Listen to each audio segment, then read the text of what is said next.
પંચમહાલથી હાલોલના વાતાવરણમાં પલટો આવ્યો છે। ભારે ઉકળાટ બાદ મેઘરાજાએ ભારે ઝાપટા સાથે એન્ટ્રી કરી। મેઘરાજાની એન્ટ્રી થતા જ ગરબાના આયોજકો ચિંતિત બન્યા। જો કે વરસાદે ગણતરીની મિનિટોમાં વિરામ લીધો। પંચમહાલના હાલોલમાં કઈ રીતે વરસાદ વરસ્યો અને ત્યારબાદ રોડ રસ્તા ભીંજાયા તેના દ્રશ્યો આપ જુઓ। આયોજકો ચિંતામાં મુકાઈ ગયા। જો કે અત્યારે મેઘરાજાએ ભલે વિરામ લીધો હોય પરંતુ વરસાદના કારણે જે પાર્ટી પ્લોટ્સમાં હોલમાં જે પાણી ભરાયા છે તેના કારણે આયોજકો ચિંતામાં છે।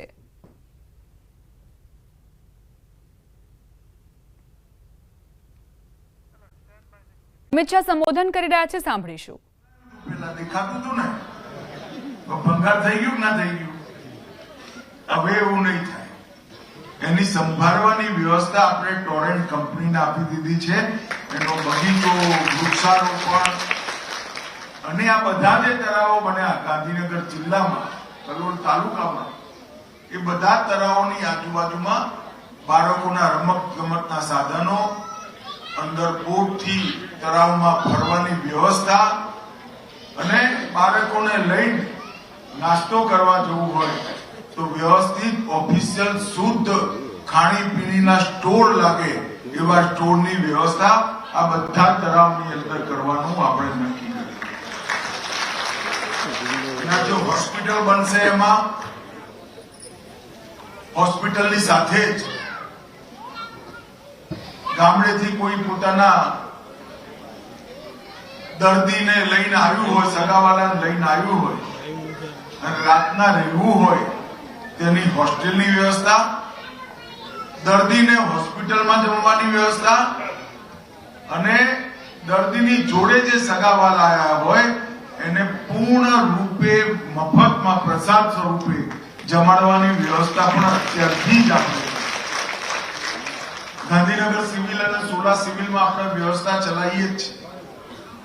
કલોલમાં આવી વ્યવસ્થા થઈ જશે અને એની અંદર આયુષ્યમાન ભારત કાર્ડ અને ગુજરાત સરકારનું કાર્ડ એટલે આ હોસ્પિટલમાં 10 લાખ સુધીનો બધો જ ખર્ચો મફત કરવાનું કામ પણ આનાથી કલોલના જે ગરીબ નાગરિકો છે એ સૌના માટે સારામાં સારી આરોગ્યની વ્યવસ્થા થાય એ પ્રકારનું કામ આપણે કરીએ। જલ જીવન મિશનનું કામ પણ આપણે ત્યાં ખૂબ સુંદર રીતે થયું છે। ગેસના સિલિન્ડર, શૌચાલય બનાવવાનું કામ એ પણ ખૂબ સુંદર રીતે। મિત્રો, હમણાં જ પહેલા નોરતે મોદી સાહેબે જીએસટીમાં એક ઝાટકે અડધું કરી નાખ્યું। ખબર પડી છે કે નહીં? બહેનોને ખબર પડી છે કે નહીં? જરા હાથ ઉપર કરો તો કેટલાને ખબર પડી? ભાઈ, ખાવા પીવાની બધી વસ્તુઓ પરથી ટેક્સ 0 કરી નાખવાનું કામ નરેન્દ્રભાઈ। ખેડૂતોની બધી વસ્તુઓ પર ટેક્સ અડધાથી ઓછો કરી નાખવાનું કામ આપણા નેતા નરેન્દ્રભાઈ। અને ઘરમાં દીકરી હોય ને સ્કૂટી લેવી હોય, કોઈ 2-5 સારી મોટરસાયકલ લેવી હોય, કોઈ ગાડી લેવી હોય તો એ ટેક્સ એકદમ ઓછો કરવાનું કામ નરેન્દ્રભાઈ। 2-3 મહિના જાય પછી કોલસા પર ટેક્સ ઘટાડ્યો છે। કોલસાનો સ્ટોક પડ્યો ત્યાં સુધી તો ભાવ ના ઘટે, પણ જેવો સ્ટોક ઓછો થઈ નવો સ્ટોક આવશે, વીજળીનું બિલ પણ જીએસટી ઓછો થવા લાગ્યું। આ બધી સુવિધાઓ કરી પણ નરેન્દ્રભાઈ આપણા ગુજરાતી છે એટલે કશું મફતમાં ના આપે। આપે મફતમાં આપે। ડાંગમાં વાદળ ફાટ્યા જેવી સ્થિતિ જોવા મળી રહી છે। વઘઈ સાપુતારા માર્ગનું ભારે વરસાદથી ધોવાણ થયું। વઘઈ સાપુતારા માર્ગ પર આવેલ બાજ ગામ નદી નજીક જ વરસાદને લઈને પૂરના પાણી રોડ પર ફરી વળ્યા।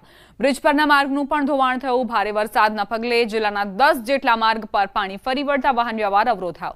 વહીવટીતંત્ર દ્વારા જનતાને વૈકલ્પિક માર્ગનો ઉપયોગ કરવા અનુરોધ કરાયો। ઠેર ઠેર વૃક્ષો પણ ધરાશાયી થયા। પ્રાંત અધિકારીએ વરસાદની સ્થિતિનું નિરીક્ષણ કર્યું। આહવાથી વઘઈ સુધીમાં અત્યારે મૂળચોંડ અને બીજા નાના મોટા 2-4 જગ્યાઓ પર પથ્થરો પડવાની કે રસ્તા ધોવાણની જે ઘટના બની હતી ત્યાં અત્યારે સાઇટ ક્લીન કરી દેવામાં આવી છે અને વાહનોની અવરજવર ચાલુ થઈ ગયેલી છે અને અત્યારે સાપુતારા ઉપર એક જગ્યા પર એક ઇન્સિડન્ટ ધ્યાનમાં આવ્યો છે, ત્યાં અત્યારે અમે જઈ રહ્યા છીએ અને કામગીરી ચાલુ થઈ ગઈ છે. ડાંગ જિલ્લામાં વાદળ ફાટ્યું એક એવી ઘટના બનવામાં આવી છે. દ્રશ્ય બતાવવાનો પ્રયાસ કરી કે ડાંગ જિલ્લામાં છેલ્લા 24 કલાકથી અવિરત ધોધમાર વરસાદને પગલે વાહન વ્યવહાર અને જનજીવન પ્રભાવિત થવા પામ્યું છે.